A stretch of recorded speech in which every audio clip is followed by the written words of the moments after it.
Kadambari silks లో కళ్యాణ గమనీయం cell మార్చి 6 నుండి 19 వరకు ప్రతి 15,000 బ్రైడల్ సారీస్ కొనుగోలుపై ఒక గోల్డ్ కాయిన్.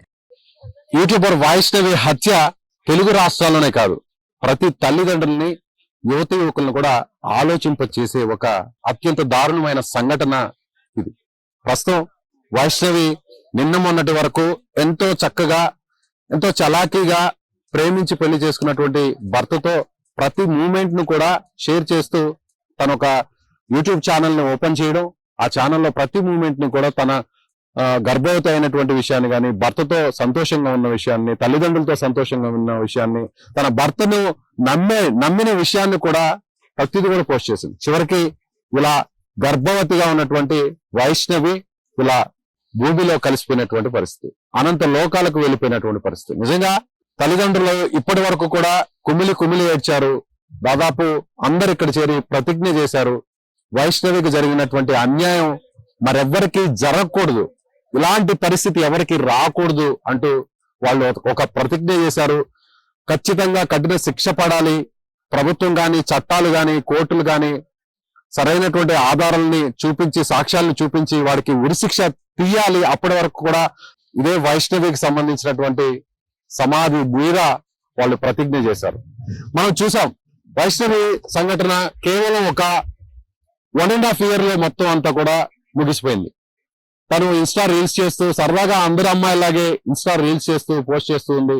మంచి వ్యూవర్షిప్ వస్తూ, లైక్స్, కామెంట్స్ వస్తూ ఉంటే నన్ను అందరూ కూడా గుర్తిస్తున్నారు, తనలో ఉన్న టాలెంట్ ని అందరూ కూడా గుర్తించారని నమ్మినటువంటి వైష్ణవికి అప్పుడే ఒక కిరాతకుడు, ఒక దుర్మార్గుడు, ఒక నయవంచకుడు, ఒక రాక్షసుడు ప్రేమ పేరుతో వైష్ణవికి పరిచయం అయ్యాడు. పరిచయమై నేను నిన్ను ఇష్టపడుతున్నాను, పెళ్లి చేసుకోవాలి, జీవితాంతం నిన్ను పువ్వుల్లో పెట్టుకొని చూసుకుంటానంటూ నమ్మబలికాడు. అయినా వైష్ణవి ఒప్పుకోకపోవడంతో, నువ్వు ఒప్పుకోకపోతే నేను చనిపోతానంటూ బెదిరించాడు. దాంతో నా మీద ఇంత ప్రేమ ఉన్నటువంటి హరిబాబును ప్రేమించింది వైష్ణవి. ఆ ప్రేమించిన వెంటనే కొన్ని నెలల్లోనే పెళ్లి చేసుకోవాలని డిమాండ్ చేశాడు. అప్పటికి వాళ్ళ వైష్ణవికి సంబంధించిన తల్లిదండ్రులు ఒప్పుకోకపోతే పురుగుల మందు తాగి చనిపోతానంటూ బెదిరించాడు, బ్లాక్ మెయిల్ చేశాడు. దాంతో నమ్మిన వైష్ణవి తల్లిదండ్రులు ఇలాంటి అల్లుడు తమకు మళ్ళీ మళ్ళీ దొరకడు, అతను డబ్బు లేకపోయినా, ఆస్తి లేకపోయినా, గుణగణాలు లేకపోయినా గానీ తమ బిడ్డ మీద ఒక ప్రాణాలు తీసుకునేంత ప్రేమ ఉంది అనేటువంటి ఉద్దేశంతో ఆ తల్లిదండ్రులు వైష్ణవి నుంచి పెళ్లి చేశారు. వాళ్ళకి ఇష్టం లేకపోయినా కూడా, వైష్ణవికి అన్నదమ్ములు ఇద్దరున్నారు, సొంత అన్నదమ్ములు. అలాగే పెద్దమ్మ, చిన్నమ్మ కొడుకులు అంటే కజిన్స్ అందరు కలుపుకొని దాదాపు 8 నుంచి 10 మంది ఉన్నారు. వీళ్ళెవ్వరికి ఇష్టం లేకపోయినా కూడా వైష్ణవి ఆనందం కోసమే వాళ్ళందరూ కూడా ఒప్పుకున్నటువంటి పరిస్థితి. అలా గుళ్ళో వెళ్ళి పెళ్లి చేసుకున్నారు. ఆ పెళ్లికి కావాల్సినటువంటి ఖర్చులన్నీ కూడా వైష్ణవి తల్లిదండ్రులే భరించారు. సో హరిబాబుకు సంబంధించిన తల్లిదండ్రులు ఒప్పుకోకపోవడంతో ఈ వైష్ణవి తల్లిదండ్రులే పర్లేదు, అక్కడ వద్దు, ఇక్కడే ఉండండి, మీరు సంతోషంగా ఉంటే చాలని వాళ్ళ ఇంట్లోనే ఒక గది వీళ్ళు కేటాయించారు. ఆ గదిలోనే ఉంటున్నారు. మొదట పెళ్ళైనటువంటి 2 నెలలకే గర్భవతి అయింది వైష్ణవి. ఆ గర్భాన్ని తల్లిదండ్రులు కూడా తెలియకుండా అబార్షన్ చేయించాడు ఈ దుర్మార్గుడు హరిబాబు. ఆ తర్వాత అక్కడి నుంచి అసలు తనలో ఉన్నటువంటి రాక్షసత్వం అంతా కూడా బయటకు వచ్చింది. అక్కడి నుంచే వాడి నిజస్వరూపం అంతా కూడా బయటకు చూపించాడు. అక్కడి నుంచే తల్లిదండ్రులు ఒకసారి అబార్షన్ చేయించాడంటే వైష్ణవి మీద ఉన్నటువంటి ప్రేమ తగ్గిపోయింది అనేటువంటి ఉద్దేశంతో అప్పుడు హరిబాబు తల్లిదండ్రులు రంగంలోకి దిగి, మీకు వేరే సంబంధం చూస్తున్నాం, మన బంధువుల అమ్మాయి ఉన్నారు, వాళ్ళకి చాలా ఆస్తి ఉంది, వైష్ణవి కంటే రెట్టింపు ఆస్తి, 10 ఆస్తి ఉంది, వాళ్ళు పొలం ఇస్తా అన్నారు, కట్నం ఇస్తా అన్నారు, బంగారం ఇస్తా అన్నారని చెప్పి ఇతన్ని ఒప్పించారు.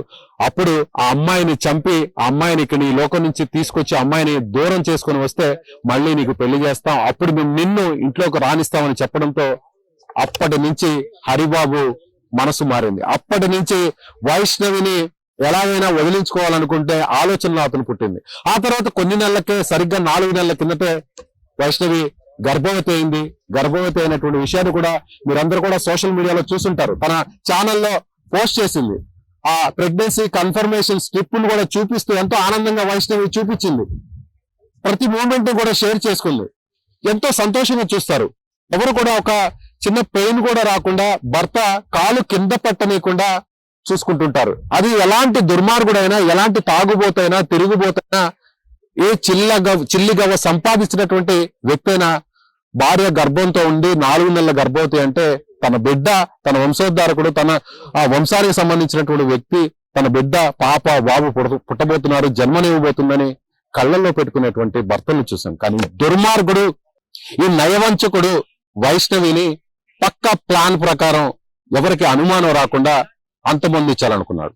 కానీ ఎట్టి పరిస్థితుల్లో వాళ్ళ అమ్మ దగ్గరికి తీసుకెళ్తే వాళ్ళ అమ్మ అప్పటికే కళ్ళల్లో కారం కొట్టే ప్రయత్నం చేసింది. సో అక్కడి నుంచి పారిపోయి వచ్చినటువంటి వైష్ణవి జరిగిన విషయాన్ని ఇంట్లో చెప్తే అక్కడి నుంచి 3 రోజుల పాటు ఎలా చంపాలి అనేటువంటి ఉద్దేశంతో మొన్న రాత్రి అతను కత్తితో దాడి చేశాడు.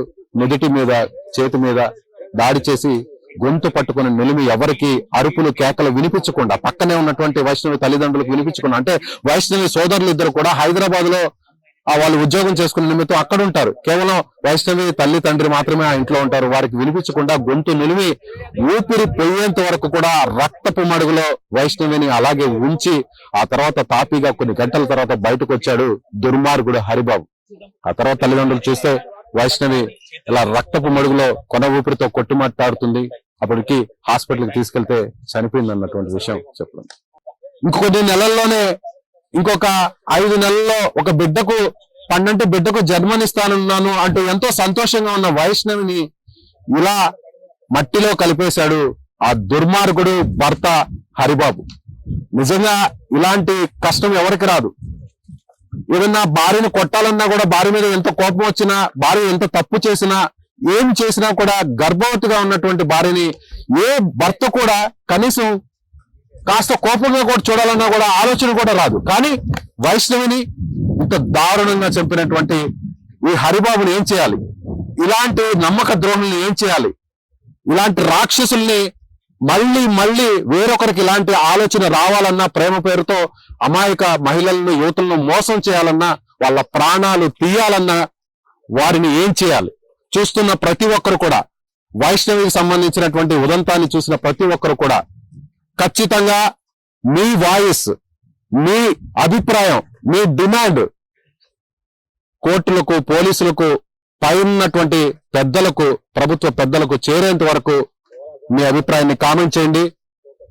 ఖచ్చితంగా వైష్ణవికి ఎలాంటి న్యాయం జరగాలో మనమందరం వైష్ణవి కుటుంబానికి అండగా నిలబడదాం. ఖచ్చితంగా ఇందులో దుర్మార్గుడుగా ఉండి హత్య చేసినటువంటి హతుడు ఎవరైతే ఉన్నాడో అతనికి ఖచ్చితంగా శిక్ష పడే వరకు అందరం కూడా వైష్ణవి కుటుంబానికి అండగా నిలబడదాం. మీ అభిప్రాయాన్ని కామెంట్ రూపంలో తెలియజేసి ఈ వీడియోని వైరల్ చేయండి, ఈ వీడియోని షేర్ చేయండి.